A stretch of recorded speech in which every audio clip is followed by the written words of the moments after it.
comment l'esprit du vin est entré dans le vin, il manque encore quelque chose. Mais quoi? Mais quoi? Qu'est-ce que c'est? La petite vieille herboriste était toute agitée et marchait nerveusement dans son atelier d'herbe étroit, juste à côté de sa cabane, au fond de la forêt sombre. Qu'est-ce que cela pouvait bien être? Où le trouver? Question sur question, et pourtant aucune solution n'était en vue. La bonne Canabera avait déjà tout essayé, mais elle n'était pas satisfaite. Quelque chose lui disait qu'il manquait encore quelque chose à son nouveau remède. Mais reprenons depuis le début.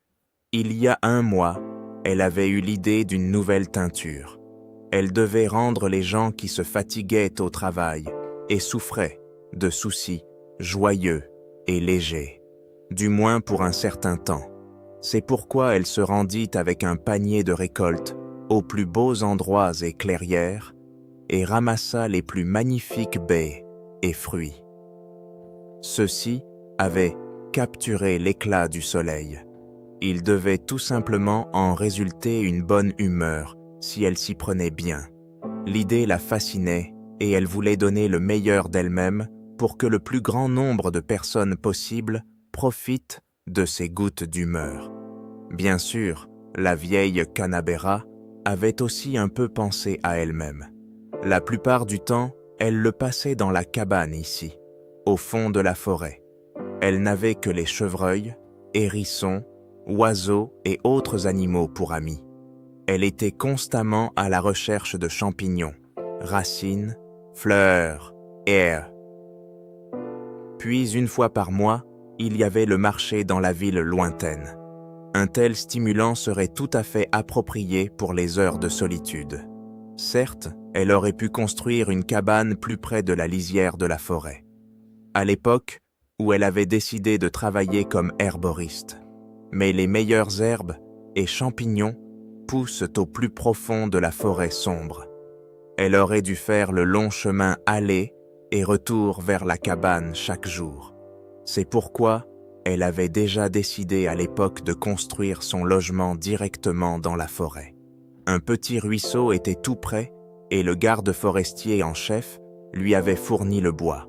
En guise de remerciement, le garde forestier était alors régulièrement approvisionné en bonne pommade contre les démangeaisons, en teinture contre le mal de dos ou en tisane contre les malaises.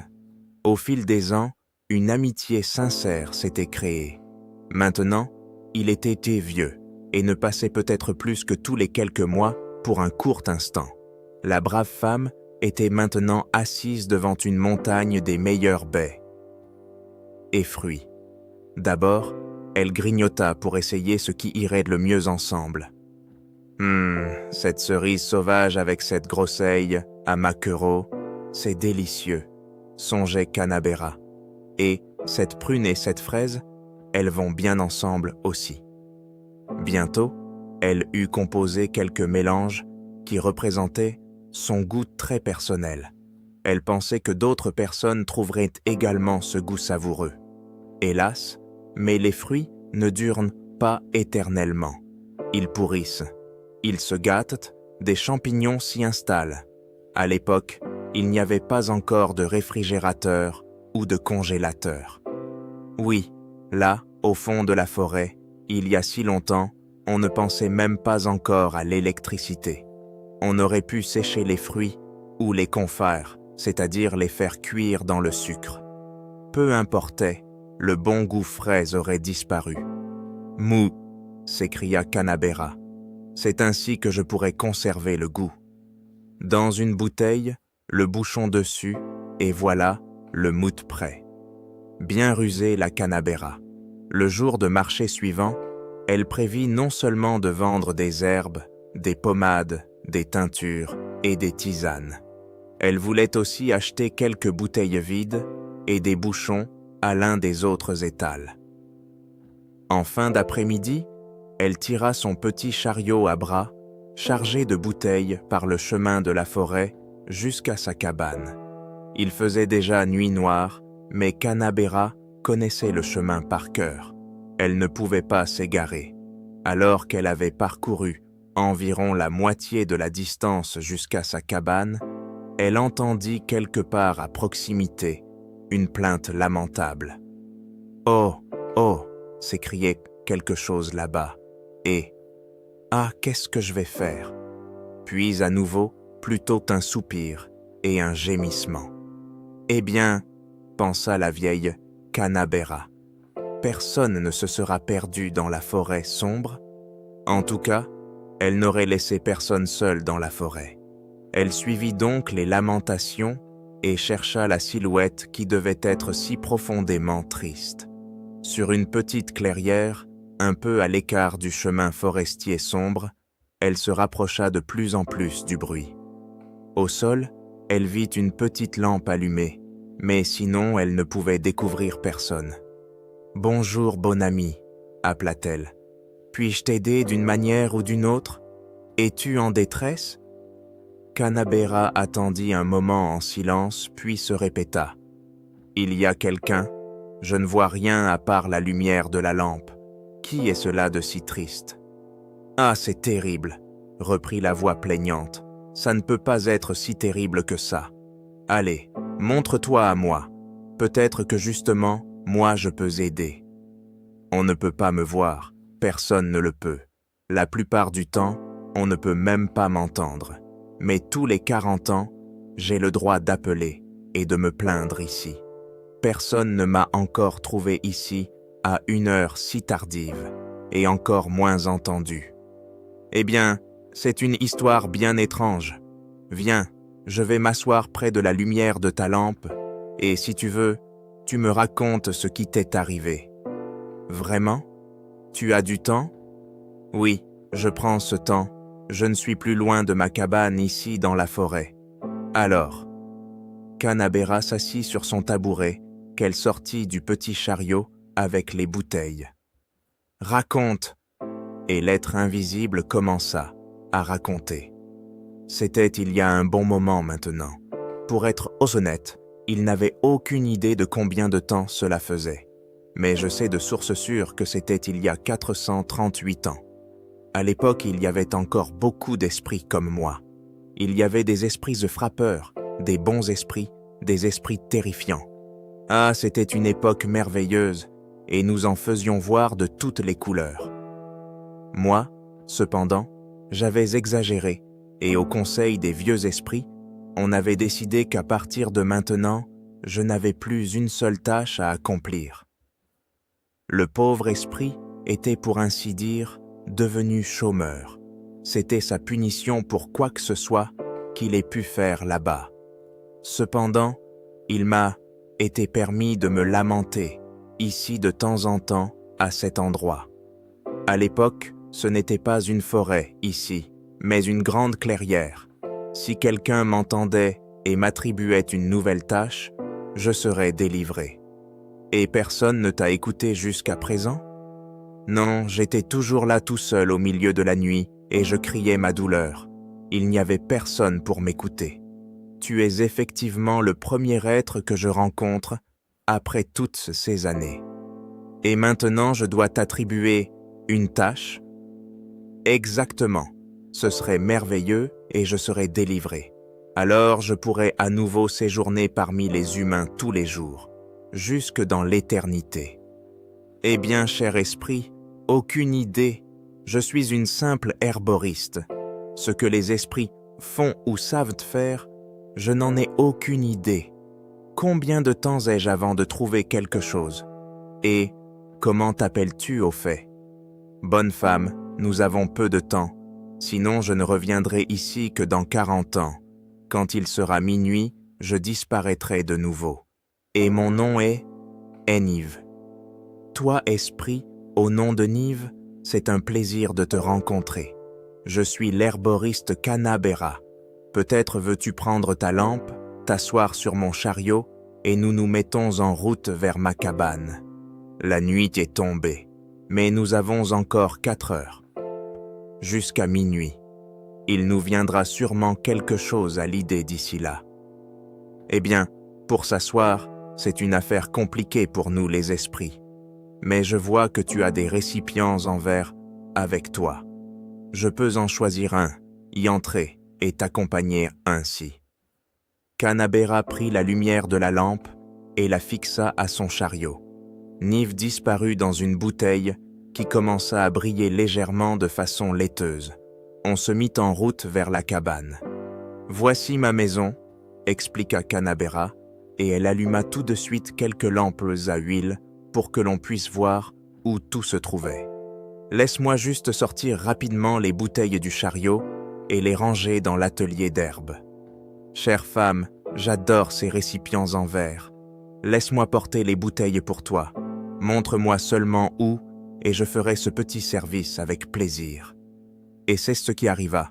Canabera ouvrit la porte de l'atelier d'herbe.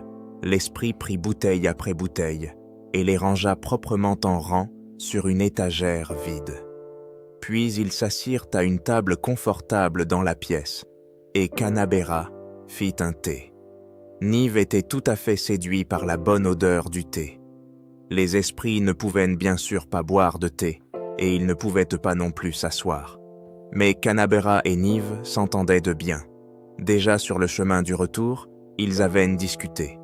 Nive voulait savoir exactement ce que faisait une herboriste, et Canabera voulait bien sûr aider le bon esprit d'une manière ou d'une autre. Seulement, à quoi cette aide devait ressembler, elle n'en avait pas encore d'idée. Alors ce thé sent vraiment délicieux. Ce n'est encore rien. Tu devrais sentir une fois mes mélanges de fruits. Ils sont vraiment extraordinaires en arôme. J'aimerais beaucoup faire cela. Et c'est ainsi que Canabera retourna encore une fois à la chambre aux herbes à une heure tardive de la soirée et alla chercher quelques échantillons de ces mélanges de fruits. Tiens, ce sont mes mélanges les plus récents. Je voudrais en faire du mû. Mon problème est simplement que les mélanges, même sous forme de mû, ne se conservent pas longtemps, même si je les mets en bouteille. Après 10 jours, ils doivent être consommés, sinon ils sont gâtés. Nive réfléchit un moment. Je crois que je peux aider pour ce problème. Eh bien, je suis curieuse de voir comment tu vas t'y prendre. En fait, c'est tout simple. Je suis un très vieil esprit. Quel âge exactement, je ne sais pas, mais cela n'a pas d'importance non plus, car finalement, nous sommes toujours là. Il n'y a pas de vrai début et de vraie fin pour nous, êtres de l'air. Si je mélange maintenant une petite partie de moi avec ton mou, ce mou ne sera plus périssable non plus. Pour cela, je n'ai qu'à entrer une fois dans le récipient en verre. Alors quelque chose de moi reste accroché aux parois de la bouteille. C'est comme ça et je ne peux pas l'empêcher. Ça ne fait rien non plus car je ne diminue pas réellement pour autant.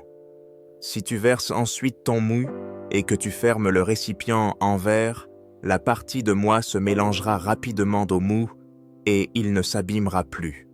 L'herboriste Canabera était sans voix, joyeusement surprise qu'il y ait une telle solution pour son problème. « Eh bien, tu aurais alors ta tâche. Tu veux dire, oui, bien sûr, tu restes avec moi et tu m'aides ainsi à mettre mon mout en bouteille. Si cette tâche te plaît, c'est peut-être ta délivrance et tu n'aurais pas besoin d'attendre encore 40 ans. C'est une pensée merveilleuse. Je dois juste partir une fois et demander au conseil des esprits s'ils sont d'accord avec l'attribution de la tâche.